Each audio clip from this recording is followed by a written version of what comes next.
வெண்முரசு. எழுதழல் 8. வாசிப்பது சந்தீப். 3. முகில்திரை 1. யாதவ நிலம் முழுக்க பகலிலும் இருள் மூடிக்கிடப்பதாக அபிமன்யுவுக்குத் தோன்றியது. பிரலம்பனிடம், என்ன இது? இன்னும் இருள் விலகவே இல்லை என்றான். பிரலம்பன் தன் புரவியைத் தட்டி சற்று முன்னால் வந்து, புரியவில்லை இளவரசே என்றான். பொழுது இன்னுமா விடியவில்லை என்றான் அபிமன்யு. இல்லையே, விடிந்து நெடுநேரமாயிற்றே என்று அவன் சுற்றிலும் பார்த்தான். இருள் விலகாதிருக்கிறது என்றான் அபிமன்யு. அவன் என்ன சொல்கிறான் என்று புரியாமல் சுற்றிலும் நோக்கியபடி பிரலம்பன் உடன் வந்தான். சப்தஃபலம் நோக்கி செல்லும் வண்டிப்பாதையில் ஓரிரு கன்று தடங்கள் மட்டுமே இருந்தன. இங்கு வணிகர் வண்டிகளும் அடிக்கடி செல்வதில்லை போலும் என்று அபிமன்யு சொன்னான். ஆம், சில நாட்களுக்கு முன் மழை பெய்திருக்கிறது. அதன் பின்னர் வணிக வண்டிகள் எதுவும் போகவில்லை என்று தோன்றுகிறது என்றான் பிரலம்பன். அபிமன்யு, சப்தஃபலத்தில் துவாரகையின் அரசர் தங்கியிருக்கிறார் என்றால் அலுவல் வண்டிகளும் காவல் வண்டிகளும் சென்று கொண்டிருக்கத்தானே வேண்டும் என்றான். பிரலம்பன் குழப்பத்துடன், ஆம், ஒருவேளை வேறு வழியிருக்கலாம் என்றான். வேறு வழி என்றால் அது கூர்தரத்தை ஒட்டிப் போகும் காந்தாரர்களின் பெருவழிப்பாதையாக இருக்கும். அரசு முறையாக வருபவர்கள் அவ்வழியாக வருவார்களா என்றான் அபிமன்யு. எனக்கு புரியவில்லை என்ற பிரலம்பன், ஒவ்வொருவரும் தூக்கத்தில் நடப்பவர்கள் போலிருக்கிறார்கள் என்றான். அதன் பின்னர்தான் அபிமன்யுவுக்கு அவன் உணர்ந்ததென்ன என்று புரிந்தது. யாதவ நிலத்தில் சாலையோரத்து இல்லங்களிலும் மேய்ச்சல் வெளிகளிலும் தென்பட்ட அனைவருமே துயில் விலகாதவர்கள் போலவோ துயரினடை கொண்டவர்கள் போலவோ தோன்றினார்கள். எங்கும் மானுட வாழ்வு எழுப்பும் ஓசை ஏதும் எழவில்லை. மானுடருடன் அணுக்கமான நாய்களும் பசுக்களும் கூட ஓசையிழந்து நிழல்களென நடமாடின. இவர்களை எல்லாம் ஏதேனும் இருள் தெய்வங்கள் பற்றிக் கொண்டிருக்கின்றனவா என்று அபிமன்யு கேட்டான். பிரலம்பன் மேலும் அருகே வந்து தாழ்ந்த குரலில், அரசரையே மூதேவி பற்றிக் கொண்டிருக்கிறது என்கிறார்கள். 14 ஆண்டுகளாக அவர் தன்னை முற்றிலும் கூட்டுக்குள் இழுத்துக்கொண்டு உலகறியாது வாழ்கிறார். அவர் உயிரோடில்லை என்று கூட பாரத வருஷத்தில் பேச்சிருக்கிறது. அங்கே சப்தஃபலத்தில் பெரும் கானகம் ஒன்றில் அவர் தவம் இருப்பதாகவும் சுற்றிலும் புற்று எழுந்து அவரை முற்றிலும் மூடிவிட்டதாகவும் அவருடைய தலையிலணிந்த மயிர்பீலி மட்டும் ஒளிமங்காது வெளியே தெரிந்து உலகை நோக்கிக் கொண்டிருப்பதாகவும் சூதர்கள் பாடுகிறார்கள் என்றான். அபிமன்யு, ஆம், இதை முன்னரே எவரோ சொல்லி கேள்விப்பட்டிருக்கிறேன் என்றான். ஆகவேதான் தங்களை அனுப்பியிருக்கிறார் பேரரசி. அவர் அனுப்பிய ஓலை அவருக்கு கிடைத்திருக்கும். ஆனால் அதை இளைய யாதவர் நோக்கியிருக்கவே வாய்ப்பில்லை என்று பிரலம்பன் சொன்னான். கிளம்புவதற்கு முன்னர் காவலர்களிடம் உசாவி எறிந்தேன். இங்கே உண்மையில் யாதவ அரசகுடியினர் எவருமில்லை. யாதவ பேரரசின் முதன்மை அமைச்சர்கள் கூட இல்லை. இளைய யாதவரின் இளமைத் தோழர் ஸ்ரீதமரின் ஆட்சியில் எளிய காவலர்களால் இந்நகர் நடத்தப்படுகிறது. அபிமன்யு, ஆம், நான் இதையெல்லாம் கேட்டபின் கிளம்ப வேண்டுமென எண்ணினேன். அங்கே உண்டாட்டும் களியாட்டமாக அந்நாள் கடந்தமையால் மறந்துவிட்டேன் என்றான்.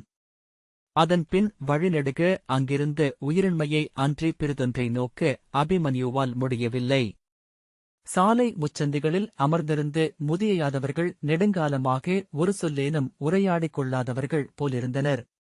குளம்படியோசை கேட்டு திரும்பிப் பார்த்தவர்களின் விழிகள் இறந்து குளிர்ந்த மீன்களின் நோக்கு கொண்டிருந்தன. அவர்களிடம் சென்று வழி உசாவுகையில் பலமுறை கேட்ட பின்னரே அவர்களுக்கு உள்ளே சுருண்டிறங்கிய உள்ளம் அதை கேட்டது. அங்கிருந்து ஒரு சொல்லெழுந்து ஒலியாகி அவர்களை அடைவதற்கு மேலும் காலமெடுத்தது. ஒவ்வொருவரும் இறந்துவிட்டவர்களைப் போல் இருக்கிறார்கள். குழந்தைகள் கூட ஓசையும் நிறைவும் இழந்துள்ளன. ஒரு நிலம் முழுக்க இப்படியாகுமா என்ன என்று அபிமன்யு வியந்தான். பிரலம்பன், அரசன் எவ்வழி அவ்வழி கொடிகள் என்கிறார்கள். ஒரு காலத்தில் யாதவ பெருநிலம் இசையிலும் காதலிலும் கொந்தளித்துக் கொண்டிருந்தது. யாதவ நாட்டில் ஆண்டு முழுக்க வசந்தம் என்று சூதர்கள் பாடுவதுண்டு என்றபின் புன்னகைத்து, பிற நிலங்களில் மகளிர் 10 மாதத்தில் பெரும் பிள்ளைகளை இங்கே 5 மாதங்களில் பெற்றுவிடுகிறார்கள் என்பார்கள் என்றான். அபிமன்யு புன்னகைத்து, இப்போது இங்கு ஆடவரும் பெண்களும் ஒருவரை ஒருவர் நோக்குவது போலவே தோன்றவில்லை, என்றான். சப்தபலத்தின் சிறிய கோட்டையை அவர்கள் முன்மாலைப் பொழுதில் சென்றடைந்தனர். பெருஞ்சாலை ஓரமாக அமைந்திருந்த காவல் மாடங்களில் எவரும் இருக்கவில்லை. மழைப்பாசி படிந்த முரசுகள் வானின் ஒளி எதையோ எதிர்நோக்குவன போல சரிந்து காத்திருந்தன. காவல் மாடங்களின் கீழ்த்தளத்தில் வேல்களையும் வாள்களையும் மடியில் வைத்தபடி சாய்ந்தமர்ந்து வெறுமனே நோக்கிக் கொண்டிருந்தனர் காவலர்கள். முகச்சாலையில் புறவியில் அவர்கள் கடந்து சென்றபோது கூட ஒரு சொல்லும் உசாவப்படவில்லை. கோட்டை முகப்பில் அவர்களின் புறவிகள் சென்று நின்றபோது காவல் மாடத்திலிருந்து மெல்ல எழுந்து வந்த காவலன் கையாலேயே, நீங்கள் யார்? என்றான். இந்திரபிரஸ்தத்திலிருந்து வருகிறேன். இளைய பாண்டவரின் மைந்தனாகிய என் பெயர் அபிமன்யு. இவர் என் அணுக்கர். நாங்கள் இளைய யாதவரை அரசுப் பணியின் பொருட்டு பார்க்க வந்துள்ளோம், என்றான் அபிமன்யு. எந்த விழிமாறுதலும் இல்லாமல் அவன் எவரும் அரசரை பார்க்க இயலாது. காவலர் தலைவர் சுதமரையோ அமைச்சுநிலை காவலர் கலிகரையோ நீங்கள் சந்திக்கலாம். நகரம் அரசரின் தோழர் ஸ்ரீதமரால் ஆளப்படுகிறது. நீங்கள் அவரையும் பார்க்கலாம். சில நாட்களுக்கு முன் துவாரகையிலிருந்து படைத்தலைவர் சாத்தியகி வந்துள்ளார், அவரை வேண்டுமென்றாலும் பார்க்கலாம், என்றான். நாங்கள் இளைய யாதவரை பார்ப்பதற்காக மட்டுமே வந்தோம், என்றான் அபிமன்யு. சென்ற 10 ஆண்டுகளில் அவரை நாங்கள் எவரும் பார்த்ததில்லை என்ற காவலன், தாங்கள் சென்று பார்க்க முடியுமென்றால் அது யாதவர் அனைவருக்கும் நலம் பயப்பது என்று தலைவணங்கினான். அவனுக்குப் பின்னால் அமர்ந்திருந்த 2 காவலர்கள் அவ்வுரையாடலை கேட்காதவர்கள் போல பொருள் தெளியாத விழிகளால் நோக்கிக் கொண்டிருந்தனர். புறவியைத் தட்டி நகருக்குள் நுழைந்து அதன் சிறிய தெருக்களினூடாகச் செல்கையில் அபிமன்யு, இந்நகர் துயிலரசியால் ஆளப்படுகிறது. மானுடர் மட்டுமல்ல, மரங்களும் கட்டிடங்களும் கூட துயில்கின்றன, என்றான். எதிர்ப்படும் அத்தனை விழிகளும் ஒழிந்து கிடந்தன. பறவையால் கைவிடப்பட்ட கூடு போன்ற முகங்கள் என்று பிரலம்பன் சொன்னான். அபிமன்யு திரும்பிப் பார்த்து, எந்தச் சூதர் பாடலில் உள்ள வரி? என்றான். நானேதான் சொன்னேன், என்றான் பிரலம்பன்.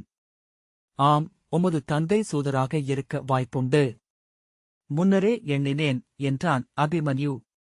பிரலம்பன், என் தந்தையும் அரிய வரிகளை சொல்பவராகவே இருந்தார், என்றான். அபிமன்யு திரும்பிப் பார்க்காமலேயே, அவருடைய தந்தை சூதரா? என்றான். பிரலம்பன் ஒன்றும் சொல்லாமல் தன் புரவியை இழுத்து தனக்கும் அபிமன்யுவுக்கும் இடையே இடைவெளியை உருவாக்கிக் கொண்டான். சாலையில் மக்கள் நெரிசல் இருந்தாலும் கூட எவரும் உரக்கப் பேசவில்லை, பணியாளர்கள் கூச்சல் எழுப்பவில்லை. சுமை தூக்குவோர் கூட மூச்சொலிகளுடன் கடந்து சென்றனர். வண்டியோட்டிகள் அத்திரிகளையோ புறவிகளையோ அதட்டி ஓட்டவில்லை. ஒன்றையொன்று துரத்திக் கொண்டு சென்ற 2 குழந்தைகள் கூட கூச்சலிடாமல் சென்றன. அச்சுறுத்துகிறது இந்த அமைதி, என்று அபிமன்யு சொன்னான். மிகப்பெரிய ஓர் அரக்குப் படலம் இது என்று தோன்றுகிறது. எங்கோ சற்று தொட்டுவிட்டால் சிக்கிக் கொள்வோம். திமிரி விலக முயலுந்தோறும் மேலும் மேலும் சிக்குவோம். புதைசேறு போல் நம்மை உள்ளிழுத்து அழுத்திக் கொள்ளும். புதைவின் இனிமையிலிருந்து உள்ளமும் மீள முடியாது. பிரலம்பன், இதுவும் சூதர் சொல் போலிருக்கிறது, என்றான். அபிமன்யு உரக்க நகைத்தான். அரண்மனையின் ஆளுயர மண்கோட்டையின் காவல் முகப்பை அடைந்தபோது நெடுந்தொலைவு வந்துவிட்டதாகவும் நெடுங்காலம் கடந்துவிட்டதாகவும் தோன்றுமளவுக்கு உள்ளமும் உடலும் களைத்திருந்தன. காவலன் வெளியே வந்து தலைவணங்கிய போது அபிமன்யு சலிப்புடன் பிரலம்பனை நோக்கி சொல்லும்படி கையசைத்தான். பிரலம்பன் அவனை முறைப்படி அறிவித்ததும் அவர்கள் தலைவணங்கி நேராகச் சென்றால் வருவது கலிகரின் அலுவலரை. அமைச்சுநிலை இடப்பக்கம் அமைந்துள்ளது. அவருடைய குலத்தின் கன்றுக்கொடி பறக்கிறது, என்றான். முற்றத்தில் புறவியில் சென்று இறங்கி காவலனிடம் கடிவாளத்தை கொடுத்துவிட்டு படிகளில் ஏறி மரத்தாலான சிறிய அரண்மனையின் இடைநாழியில் நடக்கும்போது அபிமன்யு தன் நாவில் சொற்கள் எழுந்து நெடுநேரமாயிற்று என்று நினைத்துக் கொண்டான். தன்னுள் எப்போதும் ஓடிக்கொண்டிருக்கும் சொற்பெருக்கு விசை இழந்து உதிரிச் சொற்களாக சொட்டிக் கொண்டிருப்பதைக் கண்டான். திகைப்புடன் திரும்பி அதை பிரலம்பனிடம் சொல்ல விழைந்தபோது உள்ளிருந்து சொற்கள் எழவில்லை. உயிரற்றது போல் வாய்க்குள் தயங்கிக் கிடந்தது. அவனை எதிர்கொண்டு தலைவணங்கிய முதியவரிடம் அபிமன்யு, இந்திரபிரஸ்தத்தின் அர்ஜுனரின் மைந்தன், என்றான். வாழ்த்து எதுவும் உரைக்காமல் தலைவணங்கி காத்திருக்கும்படி கை காட்டிவிட்டு அவர் அறைக்குள் நுழைந்தார். அது ஓர் அமைச்சு நிலை போல் தெரிந்தது. திறந்திருந்த இரு அறைகளுக்குள் பேச்சுகள் ஏதுமில்லை. நிழல செய்வதில் ஊழியர்கள் பணியாற்றிக் கொண்டிருந்தனர். மிகத் தொலைவிலெங்கோ காற்றில் ஒரு சாளரம் முருகி அசையும் ஓசை மட்டும் கேட்டது. கதவு திறக்க மெல்ல வந்து பணிந்த முதியவர், நான் கலிகன். அமைச்சர் காத்திருக்கிறார். வருக என்றார். அபிமன்யு உள்ளே நுழைய பிரலம்பன் தலைவணங்கி அங்கேயே நின்று கொண்டான். ஸ்ரீதமர் இளைய யாதவரின் களித்தோழர் என்று சொன்னபோது அபிமன்யு இளைய அகவையினர் ஒருவரை தன்னையறியாது எதிர்பார்த்திருந்தான். நரைத்த குடுமியை விரித்திட்டு, தளர்ந்த கண்களுடன், சற்றே முன்னொடுங்கிய தோள்களுடன், வெளிரிய தோல்வண்ணத்துடன் மெல்லிய குரலில் முகமன் உரைத்து ஸ்ரீதமரைக் கண்டதும் அவன் தயங்கி நின்றான். பின்னர், இந்திரபிரஸ்தத்தின் இளைய பாண்டவராகிய அர்ஜுனனின் மைந்தன் நான். இளைய யாதவரை பார்க்கும் பொருட்டு வந்தேன் என்றான். அப்பொழுதும் அவர் ஸ்ரீதமர்தானா என்ற ஐயம் அவனுக்கு இருந்தது. நான் அரசரின் அணுக்கனும் தோழனுமாகிய ஸ்ரீதமன். இந்நகரம் என் ஆளுகைக்குள் உள்ளது. தங்களைச் சந்தித்ததில் உவகை கொள்கிறேன். அமர்க. இந்நீர் அருந்துக என்று அவர் முறைப்படி முகமன் சொன்னபோது சலிப்பும் சோர்வுமிழ அவன் தலையை அசைத்தபடி சிறிய பீடத்தில் அமர்ந்து கால்களை நீட்டிக்கொண்டான். ஸ்ரீதமர் ஏவலனிடம் இந்நீர் கொண்டு வரும்படி மெல்லிய குரலில் ஆணையிட்டுவிட்டு, தங்களை கைக்குழந்தையாக பார்த்திருக்கிறேன். இந்திரபிரஸ்தத்தில் இளவேனில் விழவொன்றின் போது அரசருடன் நானும் வந்தேன். என் கைகளில் தங்களை எடுத்து விளையாடியிருக்கிறேன் என்றார். அந்நினைவால் மெல்ல சுடரேற்றப்பட்ட அகல் என முகம் ஒளிகொள்ள, அன்றே மிகை விசை கொண்ட சிறிய பொறி போலிருந்தீர்கள். என் நெஞ்சக்குழியில் எட்டி உதைத்து சற்று நேரம் மூச்சை நிறுத்திவிட்டீர்கள் என்றார். அபிமன்யு எரிச்சலுடன், என்ன ஆயிற்று இந்நகருக்கு? யாதவ நிலமே நானிழந்து கிடக்கிறது என்றான். ஸ்ரீதமர், இளவரசே, ஒளியைப் போலவே இருளும் பரவும் என்பதை 14 ஆண்டுகளில் கண்டு கொண்டிருக்கிறேன். முதலில் எங்கள் அரசர் மேல் இருள் கவிழ்ந்தது. பின்னர் அவர் அறை இருண்டது. அரண்மனையும் சோலைகளும் இருண்டன. நகர் இருண்டது. யாதவ நிலமும் இருண்டது. 2 ஆண்டுகளுக்கு முன் துவாரகை சென்றிருந்தேன். நெடுந்தொலைவில் மேற்கு கடல் எல்லையில் அந்த வெண்பளிங்கு நகரும் இருண்டு கிடப்பதைக் கண்டேன். 8 மனைவியரும் இருண்ட நிழல்களாக மாறிவிட்டிருந்தனர் என்றார். அபிமன்யு, நான் அவரை சந்திக்க வேண்டும். அவர் எழுந்தாக வேண்டும். அவர் ஆற்றும் பணி அணுகியுள்ளது. பேரரசி அதற்கான சொல்லை அளித்து என்னை அனுப்பியிருக்கிறார்கள் என்றான். ஆம், நேற்று முன்தினமே பறவைச் செய்தி வந்துவிட்டது. உங்களுக்காக காத்திருந்தேன் என்றார் ஸ்ரீதமர். பேரரசியின் ஓலைகளை அரசர் பார்த்தாரா என்று அபிமன்யு கேட்டான். புற உலகிலிருந்து ஒரு சொல்லோ ஒலியோ சென்றடைய முடியாத நெடுந்தொலைவில் அவர் இருக்கிறார் என்றார் ஸ்ரீதமர். நான் பார்க்க விழைகிறேன் என்றான். நீங்கள் அவர் உடலை பார்க்கலாம். ஒவ்வொரு நாளும் நான் பார்த்துக் கொண்டுதான் இருக்கிறேன் என்றார் ஸ்ரீதமர். அபிமன்யு சலிப்புடன் தன் தொடையில் தட்டியபடி, என்ன செய்வது என்றான். இவ்வாறே இருண்டு அழிவதா யாதவ நிலத்தின் ஊழ்? ஸ்ரீதமர், அந்த ஒரு வினாவே எங்களையும் நம்பிக்கை கொள்ள வைக்கிறது. எதன் பொருட்டு இந்த குலமும் நிலமும் இவரை ஈன்றெடுத்தனவோ, இவரிலிருந்து பற்றிக் கொண்டு ஒளியும் வெம்மையும் கொண்டனவோ, அது நிகழாமல் இவையனைத்தும் இவ்வாறே முடிவதற்கு வாய்ப்பில்லை. எனவே அவர் விழித்தெழுந்தாக வேண்டும். இந்த தவம் அவ்வாறு விழித்தெழுவதன் பொருட்டே என்று தோன்றுகிறது. மீள மீள அதைச் சொன்னபடி 14 ஆண்டுகள் காத்திருந்தோம். பெருமூச்சுடன் கையை அசைத்து 14 ஆண்டுகள், நிமித்திகர் 14 ஆண்டுகளில் அவர் எழுவார் என்றனர். அவர்கள் சொன்ன கணக்குப்படி பார்த்தால் இப்போது எழுந்திருக்க வேண்டும். யாதவ நிலத்தில் சூரியன் தோன்றியிருக்க வேண்டும் என்றார். நான் அவரை பார்த்தாக வேண்டும் என்று அபிமன்யு சொன்னான். தாங்கள் தங்குவதற்கு மாளிகையும் பிறவும் ஒருக்கியுள்ளேன். இன்று ஓய்வெடுங்கள். நாளை புலரியில் தாங்கள் அவரை சந்திப்பதற்கு ஒருக்கம் செய்கிறேன் என்று ஸ்ரீதமர் சொன்னார். புலரியிலேயே எழுந்து நீராடி ஏவலன் அளித்து புதிய உடைகளை அணிந்து அபிமன்யு தன் அரைமுகப்பிலிருந்த இடைநாழியில் பொறுமையிழந்து முன்னும் பின்னும் நடந்தபடி காத்திருந்தான். படிகளில் காலடி ஓசை கேட்டதும் முதற்படியில் வந்து நின்று குனிந்து நோக்கி, "ஸ்ரீதமர் அனுப்பினாரா?" என்றான். ஏவலன் அருகே வந்து தலைவணங்கி, "ஆம், இளவரசே" என்றான். அவன் ஏவலனை முந்தியபடி படியிறங்கி கீழே வந்து வெளியே முகப்புக் கூடத்தில் காத்து நின்றிருந்த பிரலம்பனிடம், "கிளம்புக, ஏவலன் வந்துவிட்டான்" என்றான். "நானும் வரவேண்டுமா?" என்று பிரலம்பன் கேட்டான். அபிமன்யு திரும்பி ஏவலனிடம், "எனது அணுக்கர் இவர். இவர் வரலாமா?" என்றான். "தங்களுக்கு மட்டுமே அழைப்பு" என்று ஏவலன் தாழ்ந்த குரலில் சொன்னான். அபிமன்யு எரிச்சலுடன் தலையசைத்த பின் பிரலம்பனிடம், "சரி, இங்கிரும், நான் உடனே வருகிறேன்" என்றான். முற்றத்தில் பிறிதொரு காவலன் கரிய புரவி ஒன்றை கொண்டு வந்திருந்தான். "நாம் புரவியிலா செல்கிறோம்?" என்று அபிமன்யு கேட்டான். "ஆம், அரசர் குறுங்காட்டுக்குள் இருக்கிறார்" என்றான். அபிமன்யு, "அரண்மனையில் அல்லவா?" என்றான். "இல்லை" என்பது போல் ஏவலன் தலையசைத்தான்.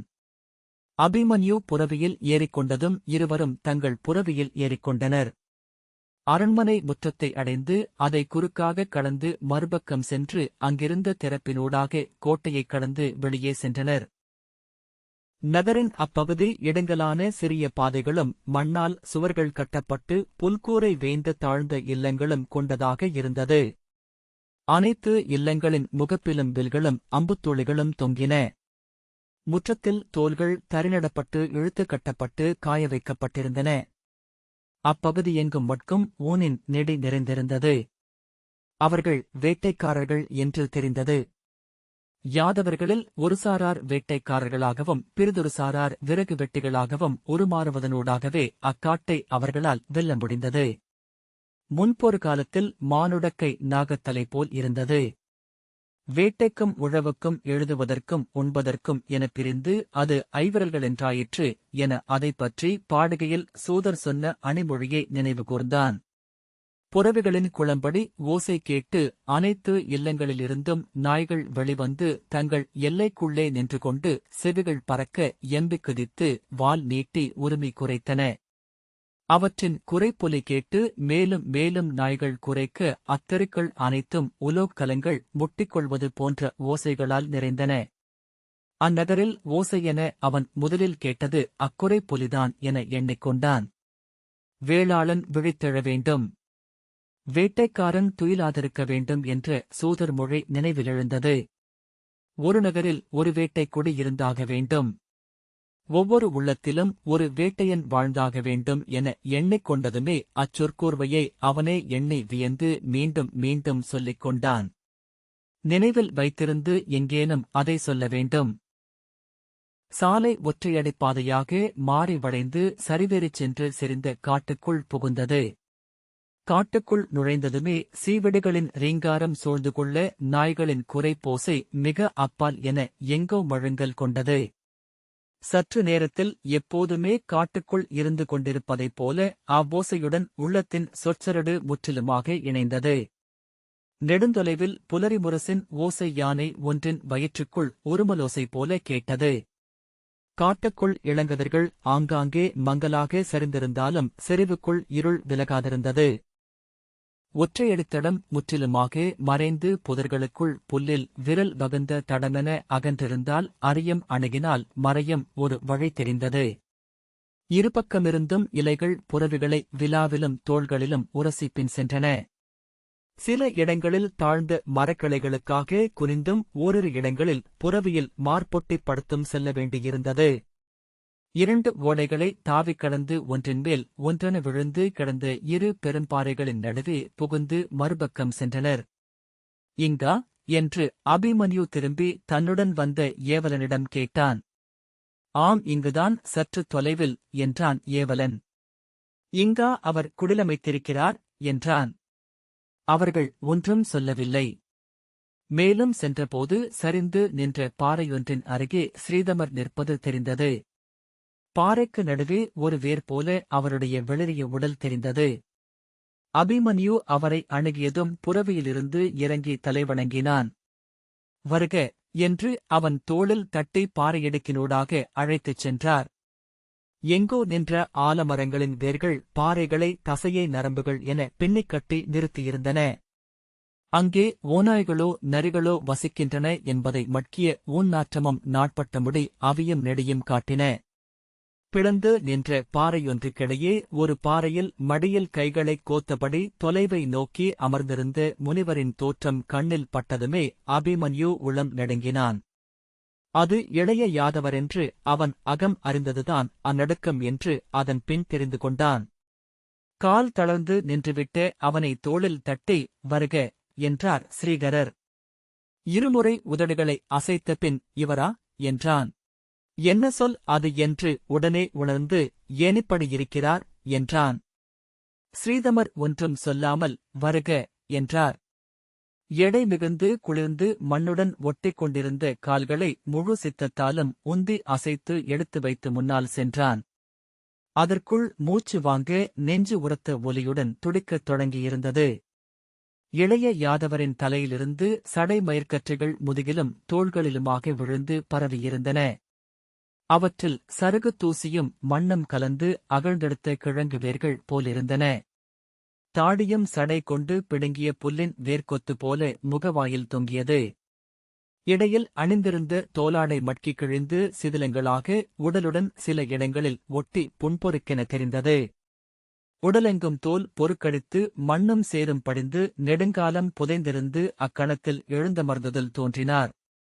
அவர் உடலில் இருந்து பிணத்தின் நாற்றமெழுந்தது. ஸ்ரீதமர் அருகணைந்து வணங்குகிறேன் யாதவரே என்றார். இளைய யாதவரின் விழிகள் அசையவில்லை. முகத்தில் பதிக்கப்பட்ட இரு கருங்கல் மணிகள் போல் முற்றிலும் நோக்கற்ற ஒளி கொண்டிருந்தன அவை. அபிமன்யு அருகே சென்று மாதுலரே, நான் சுபத்திரையின் மைந்தன், உபபாண்டவன். தங்களை பார்க்கும் பொருட்டு பேரரசியின் ஆணையுடன் வந்துள்ளேன் என்றான். கற்சிலையை நோக்கிப் பேசுவது போல உணர்வெழ மேற்கொண்டு சொல்லெடுக்கவே அவன் தயங்கினான். ஆயினும் குலுக்கப்பட்ட நிறைகலத்து நீர் என அவனையறியாமலேயே சொற்கள் சிதறின. தாங்கள் மட்டுமே இன்று என் தந்தையரையும் அரசியையும் காக்க முடியும் என்று பேரரசி சொல்கிறார். தங்கள் காலடியில் விழுந்து மன்றாடியோ தேவையெனில் வாளெடுத்து சங்கரித்து விழுந்தோ அழைத்து வரவேண்டுமென்று எனக்கு ஆணையிட்டிருக்கிறார். மேலும் காத்திருந்த பின் தங்கள் கடன் இது அரசே. எதன் பொருட்டேனும் இதை தாங்கள் இங்கு இயற்றவில்லை என்றால் நாங்கள் முற்றழிவோம். தங்கள் குலமழியும். அதன் பிறகு தங்கள் பிறவி நோக்கம் இல்லாதாகும் என்றான். ஒவ்வொரு சொல்லுக்கும் அவன் உடல் தளர்ந்து கொண்டே வந்தது. நாக்கு குழைய குரல் தழுதழுப்பு கொண்டது. அருள் புரியுங்கள் மாதுலரே, விழித்தெழுங்கள். தங்கள் காலடியில் என் தலையை அறைந்து கேட்கிறேன். தாங்கள் எழாவிட்டால் இப்பாரத வருஷமே அழிந்துவிடக்கூடும். தாங்கள் எதன் பொருட்டு மண் நிகழ்ந்தீர்களோ அத்தருணம் அணுகியுள்ளது. இனி பொழுதில்லை. விழித்தெழுங்கள். அச்சொற்களுக்குப் பின் நெடுநேரம் அமைதியிலிருந்து மீண்டபோதுதான் தன் உள்ளம் அவை கேட்கப்படுமென்றோ மறுமொழியொன்றையோ எதிர்பார்க்கவில்லை என்று அவனுக்குத் தெரிந்தது. அத்தன்னுணர்வு எரிச்சலையும் பின் ஆற்றாமையையும் கிளப்ப இன்னதென்றறியாது ஒரு கணத்தில் ஓர் உருமலுடன் முன்னால் சென்று இளைய யாதவரின் மடியில் வைக்கப்பட்டிருந்த அவர் கைகளைப் பற்றிக் குலுக்கி என்ன செய்து கொண்டிருக்கிறீர்கள்? இருண்டு அசைவிழுந்து மட்டிக் கொண்டிருக்கிறீர்கள். இதன் பேர் தவமல்ல, எரிந்தெழுவதற்கு பெயர்தான் தவம். கருகி அணைவதல்ல, எழுக என்றான். எழுக, எழுக, எழுக என அவரை உலுக்கினான். ஸ்ரீதமர் அவன் தோளை பிடித்து நடுங்கும் குரலில், வேண்டாம், அது இருட்டவம். எவரும் அவரை தொடக்கூடாது என்றார். அபிமன்யு ஸ்ரீதமரின் கைகளைத் தட்டிவிட்டு உரத்த குரலில், கடல் அலைகள் கரை பாறையில் என 14 ஆண்டுகள் இந்த நிலம் உங்கள் காலடியில் தலையறைந்து மன்றாடிக் கொண்டிருக்கிறது. இதன் கண்ணீரும் துயரும் உங்களுக்குத் தெரியவில்லை என்றால் எதன் பொருட்டு இங்கு வந்தீர்கள்? ஏன் இங்கு எங்கள் தெய்வமென அமர்ந்தீர்கள்? சொல்க, ஏனிந்த விளையாட்டு என்றான். தானே சொன்ன சொல்லொன்று குளிர்ந்த ஓசியென உள்ளத்தை சுட்டுத் துளைக்க இடையிலிருந்து உலோக ரேங்கரிப்புடன் வாளை உரையுறுதி, இக்கணம் தாங்கள் எழுந்தாக வேண்டும், சூதில்லையேல் தலையறுத்து உங்கள் காலடியில் இடுவேன். ஆணை என்றபின் கூர்முனையை தன் கழுத்தில் வைத்தான். தன்குருதி கொடுத்துத்தான் தெய்வமெழுமென்றால் அவ்வாறே ஆகுக. இளைய யாதவரின் கண்கள் அவன் அசைவுகள் அனைத்தையும் பார்த்தன. ஆனால் விழிகளில் அசைவென்று ஏதும் எழவில்லை. இதோ இதைக் கொள்க என்றபடி அவன் வாளை அசைப்பதற்குள் ஸ்ரீதமர் அவன் கையை பற்றிக் கொண்டார். இளவரசே, வேண்டாம், உங்கள் தலை இங்கு விழுந்தால் கூட அவர் எழப்போவதில்லை என்றார். அதை முன்னரே அவன் உள்ளம் அறிந்திருந்தது. அவர் அவன் வாளைப் பிடுங்கி அப்பால் வீசினார். மூச்சரைக்க, கைகால்கள் தொய்ந்து சரிய, கண்கள் நீர்மை கொள்ள அவன் இளைய யாதவரை நோக்கிக் கொண்டிருந்தான். அங்கு வந்ததையோ உரைத்ததையோ உணர்வதையோ அறியாது வேறெங்கோ முற்றிலும் அகன்று அவர் அமர்ந்திருந்தார். இது மானுடர் திறக்கும் கதவு அல்ல, அங்கிருந்து அவரே தன் தலைகளையும் தாள்களையும் விலக்கி வந்தாலொழிய நம்மால் ஏதும் செய்ய இயலாது என்றார் ஸ்ரீதமர். நான் வஞ்சனம் உரைத்து வந்தேன். இதை இயற்றாமல் இங்கிருந்து செல்ல மாட்டேன் என்றான் அபிமன்யு. ஸ்ரீதமர், இளவரசே, நம் முயற்சி வெல்ல வேண்டுமெனில் அதற்குரிய பொழுதும் கனிய வேண்டும் என்றார். 14 ஆண்டுகள் ஆகிவிட்டன.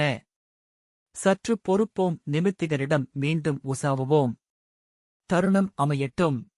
நம் முயற்சிகள் அதனுடன் பொருந்தட்டும். தயங்கி நின்ற அவன் கைகளைப் பற்றி வருக என்று இழுத்துச் சென்றார். இளைய யாதவரை பிறிதொருமுறை நோக்காமல் நோயாளன் என அவன் உடன் சென்றான். இந்த வாசிப்பை கேட்டதற்கு நன்றி.